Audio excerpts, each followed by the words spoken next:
आज की इस वीडियो में हम लोग यूपी ट्रिपल एससी पेट की तालिका के जो प्रश्न होते हैं उनको सॉल्व करेंगे। सबसे पहले हम लोग तालिका का अध्ययन कर लेते हैं सही से है क्या इसमें। देखिए दिया गया है कि निर्देश दिया गया आपको, निम्नलिखित तालिका में से विभिन्न बैंकों द्वारा विभिन्न वर्षों में ऋण का वितरण दिया गया है। तालिका का अध्ययन करके निम्न प्रश्नों का उत्तर दीजिए। मतलब बैंक दिए गए हैं हमें पी, क्यू, आर और यस, और जो वर्ष दिया गया है 1997, 1998, 99, 2000 और 2001। कहा जा रहा है इन बैंकों द्वारा इस तरह से ऋण दिए गए हैं। जैसे यहाँ पर दिया गया नोट में आंकड़े दिए गए, करोड़ रुपए में दिए गए, मतलब जो आंकड़ा दिया गया आपको करोड़ में दिया गया। जैसे एक एग्जांपल हम लोग देख लेते हैं। यहाँ से पी बैंक जो है वो 31 करोड़ 1997 में दिया है, 28 करोड़ 1998 में, 32 करोड़ 1999 में, 25 करोड़ 2000 में और 29 करोड़ 2001 में। ऐसे ही क्यू बैंक ये जो है इतना दिया गया है, और आर बैंक ने इतना दिया है, और यस बैंक ने ये पैसा दिया है। ठीक है, अब यहाँ से इन तालिका का अध्ययन करने के बाद में हमें क्या करना है कि इनके प्रश्नों का उत्तर देना है। जैसे कि आपको पता है पेट में तालिका के 2 क्वेश्चन आते हैं और हर एक में 5-5 क्वेश्चन होते हैं, मतलब टोटल 10 नंबर के होते हैं। तो पहले क्वेश्चन को हम लोग देखते हैं। दिया गया है बैंक द्वारा वर्ष 2000 में पिछले वर्ष की तुलना में ऋण वितरण में लगभग कितने प्रतिशत की कमी आई। मतलब बैंक जो है, बैंक द्वारा सभी बैंकों के द्वारा 2000 में जो ऋण वितरण किया गया था, पिछले वर्ष की तुलना में ऋण वितरण के कितने % की कमी आई है। देखिए 2000 में कुल कितना वितरण किया गया है, 25, 17, 23 और 27। अगर हम इनको जोड़ते हैं तो आएगा हमारा कितना। अच्छा एक मिनट, क्वेश्चन में कहा गया है कि बैंक द्वारा आर, ठीक है यहाँ पर हमने आर इरेज कर दिया, गलती से आर लिखा नहीं गया था। बैंक आर द्वारा वर्ष 2000 में पिछले वर्ष की तुलना में ऋण वितरण में लगभग कितने % की कमी आई। ठीक है, बैंक आर द्वारा कह रहा है। तो देखिए बैंक आर द्वारा 2000 में कितना वितरण किया गया था, 23 रुपया, मतलब 23 करोड़, और उसके पहले वाले में कितना किया गया था, 28 करोड़। ठीक है, तो 2000 में वितरण किया गया था और ये किया गया 2000 मतलब 1999 में। तो कितना कम वितरण हुआ, कितना कम हुआ, 5। कितने से, पहले 28 था तो बटे 28 और गुणे 100 करेंगे हम लोग। ठीक है, और जब इसे हम लोग सॉल्व करेंगे तो लगभग ये आएगा, 2 से अगर हम लोग काटते हैं तो ये 50, या 4 से काट लें 25, और 4 से ये 7 आएगा। 25 25 125 बटे 7, और डिवाइड करेंगे जब इसे तो 7 एक 17.86% या फिर 18% लगभग आएगा। ठीक है, इतना होगा। देखिए एक बार फिर से इसी क्वेश्चन को देख लेते हैं। कहा गया बैंक आर द्वारा वर्ष 2000 में पिछले वर्ष की तुलना में ऋण वितरण में कितने % की कमी आई। तो बैंक आर जो है क्या किया है कि 2000 में 23 करोड़ रुपया वितरित किया, लेकिन 1999 में 28 करोड़। कितने कमी किया है, तो कमी किया यहाँ पर 5 करोड़ का, कितने से, 28 से, पहले 28 था, गुणे 100 करेंगे और फिर सॉल्व करेंगे तो लगभग 18% आएगा।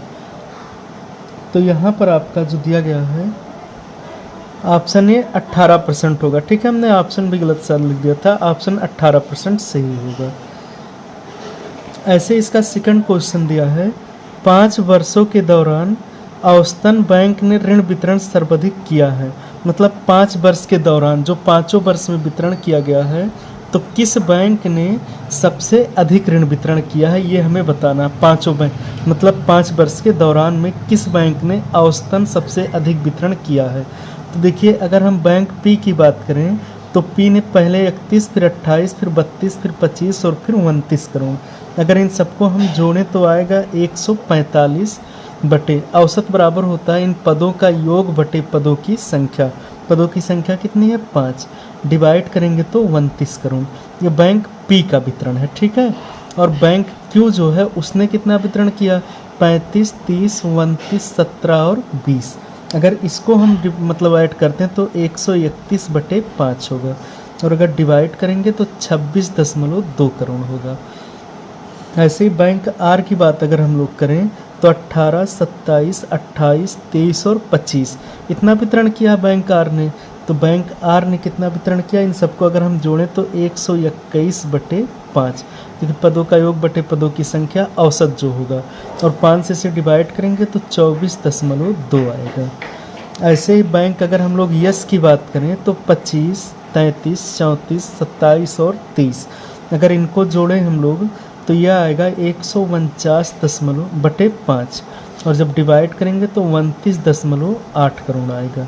तो इसने कहा कि क्वेश्चन में देखिए आपसे क्या पूछा, 5 वर्षों के दौरान औसतन किस बैंक ने ऋण सर्वाधिक वितरण किया। देखिए औसतन वितरण किसका, इसका 29 है और इसका 29.8 है, तो सबसे ज़्यादा यस ने वितरण किया। ठीक है, तो ऑप्शन नंबर आपका डी सही है। इसमें दिया गया थर्ड जो वर्ष 2000 की तुलना में वर्ष 2001 में सभी बैंकों द्वारा दिए गए ऋण वितरण में कितने % की वृद्धि हुई। मतलब ये कि 2000 में जो पैसा वितरित किया गया था वो, और 2001 में जो वितरित किया गया, इन दोनों में अगर सभी बैंकों का वितरण देखा जाए तो कितने % की वृद्धि हुई, ये हमें देखना है। तो अगर हम पी की बात करें, ठीक है, तो 2000 में मतलब 2000 में कुल कितना वितरण किया गया, 25, 17, 23 और 27, मतलब 92 करोड़। जोड़ लीजिए आप। ये तो कहा गया कि 2000 में और 2001 में, 1 मिनट, 2000 में सभी बैंकों द्वारा वितरण और 2001 में कितने % की वृद्धि हुई। तो 2000 में सभी बैंकों ने मिलकर वितरण किया 92 करोड़ रुपया। 2001 में अगर जोड़ें 29, 20, 25 और 30 को तो 104 करोड़। ठीक है, तो कितना वृद्धि हुआ, देखिए पहले 92 करोड़ वितरित हो रहा था लेकिन अब 104 करोड़, तो कितना वृद्धि हो गया हमारा। यहाँ से अगर घटाएंगे तो 12 करोड़, कितने से, 92 से, और गुणे 100 करेंगे। ठीक है, 4 से अगर हम लोग काटें इसे तो 4 दूनी 8, 4 3 12, 4 से इसे कैंसिल करेंगे तो 25 आएगा। ठीक है, और 25 दूनी 50, 25 से कहना 25 और 5 30, 305/23, और अगर डिवाइड करेंगे तो 13.04% की वृद्धि हुई। ठीक है, 13.04% की वृद्धि। आपका ऑप्शन नंबर बी सही है इसमें से। क्वेश्चन नंबर 4 देखिए, किन किन बैंकों ने औसतन वितरण समान किया। मतलब किस बैंक का औसतन वितरण लगभग समान था। देखिए पी का औसतन वितरण था 29 करोड़, यस का औसतन वितरण था 29.8 करोड़, तो लगभग इन्हीं दोनों का समान है, तो पी और यस का, पी और यस का, तो ऑप्शन नंबर ए सही है इसका। ठीक है, 5वां क्वेश्चन देखते हैं। 5वां आपको दिया गया है 1998 में 1997 की तुलना में कितना अधिक ऋण वितरण हुआ। 1998 में 97 की तुलना में कितना वितरण हुआ। 98 में जो है 1997 की तुलना में कितना अधिक वितरण हुआ। तो हम लोग पहले कर लेते हैं, 1997 में कितना वितरण किया गया, 31, 35, 18 और 25, इन सबको जोड़ेंगे तो 1997 में 109 करोड़ रुपया वितरित किया गया, और 1998 में इन सबको जोड़ें अगर तो 118 करोड़ वितरित किया गया। अगर माइनस करते हैं तो कितना होगा, 118 में से 109 घटाएंगे तो 9 करोड़ रुपया, 9 करोड़ रुपया अधिक वितरित किया गया। तो ऑप्शन हमारा जो है सी सही है। ठीक है, 9 करोड़ रुपया अधिक वितरित किया गया। चलिए दूसरे क्वेश्चन को देखते हैं। दिया गया निर्देश में दिए गए प्रश्न निम्नलिखित तालिका पर आधारित हैं। तालिका को पढ़कर प्रश्नों का उत्तर दीजिए। आपको फसल जो दिया गया गेहूं, चावल, बाजरा, चना और दाल। वर्ष दिया गया 1992 से 93, 93 से 94, 94 से 95, 95 से 96, 96 से 97 और 97 से 98। आंकड़ा जो दिया गया वो टन में दिया गया। ठीक है, जैसे 1992 से 93 में गेहूँ 620 टन हुआ है, चावल हुआ 230 टन, बाजरा 150 टन, चना 135 टन और दालें जो हुई हैं 180 टन। इसी तरह से सब चीज़ें दी गई हैं। अब आपको इन आंकड़ों को रीड करने के बाद में हमें क्या करना है, इन प्रश्नों का उत्तर देना है। जैसे पहला क्वेश्चन दिया गया है, चावल का प्रतिवर्ष औसतन उत्पादन कितना है। मतलब जो चावल है हमारा हर वर्ष का मिला के औसतन उत्पादन कितना है। देखिए 1, 2, 3, 4, 5, 6 बार हुआ है। औसत बराबर क्या होता है, पदों का योग बटे पदों की संख्या। तो इन सबको अगर हम जोड़ लेते हैं चावल को पूरा 620, 230, 238, 235, 110, 225 और 228 को, तो आएगा ये 1356 1356/6 और अगर डिवाइड करते हैं तो आएगा 226 टन। 6 से डिवाइड करें तो ऑप्शन नंबर हमारा बी सही है, ठीक है, 226 टन आएगा।